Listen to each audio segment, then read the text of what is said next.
Hello friends, मैं आपको स्वागत करता हूं हमारे चैनल पैरामेडिक स्क्वाड में। आज हम पढ़ेंगे हिस्ट्री और micro history and introduction of microbiology. मतलब कि हिस्ट्री मतलब हमारे माइक्रोबायोलॉजी की हिस्ट्री क्या क्या है। तो इसमें हम सबसे पहले देखेंगे इंट्रोडक्शन। तो इंट्रोडक्शन के तौर पे हम देखते हैं माइक्रोबायोलॉजी हमारी ऐसी साइंस की ब्रांच है जिसमें हम माइक्रोस्कोप की हेल्प से ऐसे ऑर्गेनिज्म यानी ऐसे लिविंग थिंग्स को हम देखते हैं जो हमें साधारण आँखों से नहीं दिखाई देते, और इसलिए हम इनको माइक्रो ऑर्गेनिज्म भी कहते हैं।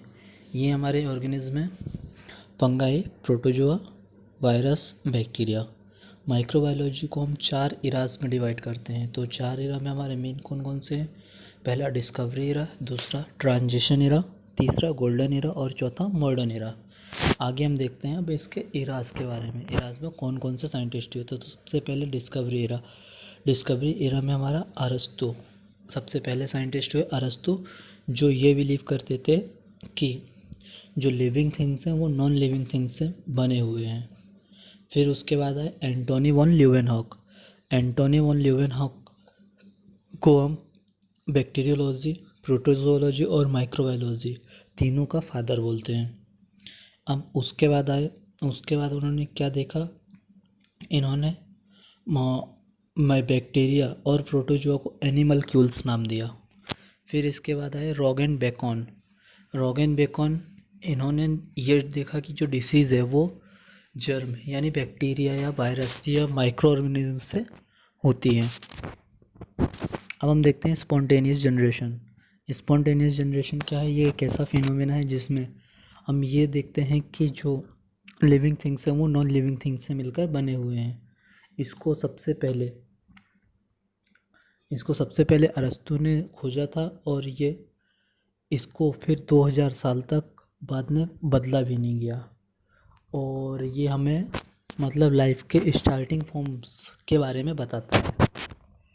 फिर हम देखते हैं स्पॉन्टेनियस जनरेशन को डिसअप्रूव करना। तो इसमें क्या किया गया? एक प्रैक्टिकल किया गया जिसमें एक मीट के टुकड़े को दो जारों में रखा गया, जिसमें से एक जार पर कपड़ा लगाया गया और उसको एकदम टाइटली पैक कर दिया गया, और एक जार को खुला छोड़ दिया। तो जिस जार को खुला छोड़ा गया उस जार में फ्लाइज आई और उनने वहाँ पर अंडे दिए। उसके बाद वहाँ से उनके बच्चे पे निकले। लेकिन जो जार बंद था उसमें फ्लाइज नहीं जा पाई, तो वो उसमें अंडे नहीं दे पाए और उससे उस बच्चे नहीं निकले। तो ये हमारा एक तरीके से स्पॉन्टेनियस जनरेशन को खारिज करता है। फिर उसके बाद हम देखते हैं ट्रांजिशन एरा। तो ट्रांजिशन एरा में 3 साइंटिस्ट और आए, फ्रांसिस्को रेड्डी, जॉन नीदम और लेजरो स्पेलेंजाई। तो फ्रांसिस्को रेड्डी ने जो हमारा मीट वाला भी जो हमने प्रैक्टिकल पढ़ा ना या एक्सपेरिमेंट पढ़ा, उसको फ्रांसिस्को रेड्डी ने खोजा था। और फिर जो हमारे जॉन नीदम थे, उन्होंने क्या दिया था? जो हमारे माइक्रो ऑर्गेनिज्म है वो स्पॉन्टेनियसली एरोज होते हैं, मतलब स्पॉन्टेनियसली एराइज होते हैं।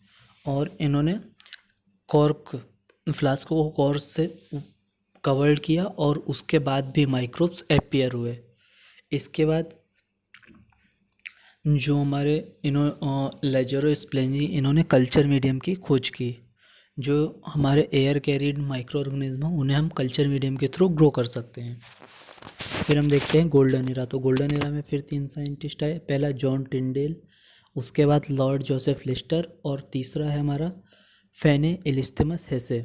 तो हमारे जो जॉन टिंडेल थे, इन्होंने डिस्कवर किया कि इन्होंने माइक्रो ऑर्गेनिज्म के एंडोस्पोर फॉर्म को डिस्कवर किया और उसके स्टेलाइजेशन के भी मेथड को बताया। इसके बाद जोसेफ लिस्टर, इन्हें हम एंटीसेप्टिक सर्जरी का फादर भी बोलते हैं। इन्होंने क्या देखा?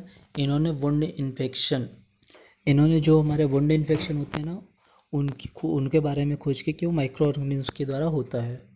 और फिर हमारे जो फेने एलिस्मे हेसे हैं, इन्होंने अगार को कल्चर मीडियम के तौर पे यूज़ करने का फॉर्मूला बताया। फिर गोल्डन एरा में देखते हैं तो 4 साइंटिस्ट आए। पहला रिचर्ड पेट्री, दूसरा एडवर्ड जेनर, तीसरा अलेक्जेंडर फ्लेमिंग और चौथे पाउल एरलिख। तो पहले हमारे रिचर्ड पेट्री के बारे में देखते हैं। तो इन्होंने पेट्री डिश को डेवलप किया। उसके बाद एडवर्ड जेनर ने सबसे पहले इन्होंने स्मॉल पॉक्स से ह्यूमन को प्रोटेक्ट किया और वैक्सीनेशन की शुरुआत की। फिर अलेक्जेंडर फ्लेमिंग ने पेनिसिलियम नोटेटम से निकाला और काफ़ी सारे पैथोजेनिक बैक्टीरिया को डिस्ट्रॉय किया।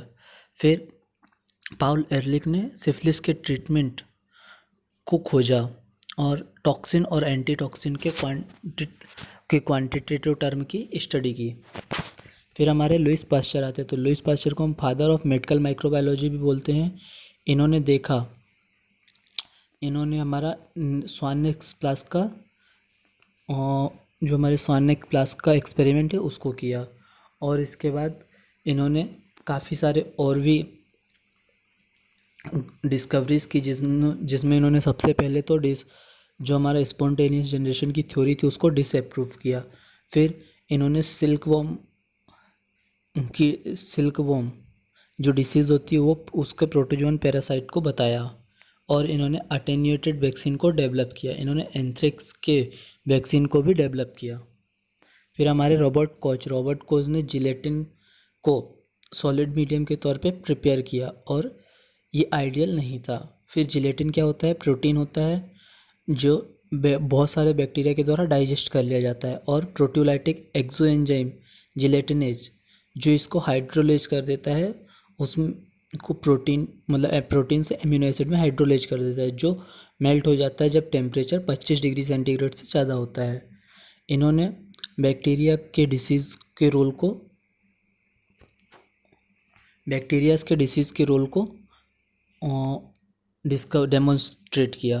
फिर हम देखते हैं कोच पास्चुलेट। तो कोच पास्चुलेट में जो हमारा पास्चुलेट 1 है वो हमारा क्या है कि जो माइक्रो ऑर्गेनिज्म होते हैं, जो सेम माइक्रो ऑर्गेनिज्म होता है वो सेम डिसीज़ ही किसी भी इंसान में सेम डिसीज़ कॉज करता है। अगर हम पहले इंसान के हमारे जो हमें किसी माइक्रो ऑर्गेनिज्म में अटैक किया और हमें इन्फेक्शन हुआ, इन्फेक्शन के सोर्स से अगर हम माइक्रो ऑर्गेनिज्म निकाल के उसको हम दूसरे इंसान में डालेंगे तो जो एक इंसान में वो दूसरे इंसान में भी सेम होगा। फिर तीसरा इन्होंने पोस्टुलेट दिया कि माइक्रो ऑर्गेनिज्म जो प्योर कल्चर से निकाले गए अगर वो हेल्थी पर्सन में चले जाते हैं तो वो फिर वही डिसीज़ उस तीसरे पर्सन में भी पैदा करेंगे और इनको अगर हम आइसोलेट करते हैं और किसी स्पेसिफिक मीडियम में ग्रो करते हैं तो वो सेम कैरेक्टर ही शो करेंगे। ये हमारे कुछ नोबेल प्राइज मॉडर्न इरास के साइंटिस्ट हैं जिनको नोबेल प्राइज़ से भी सम्मानित किया गया है।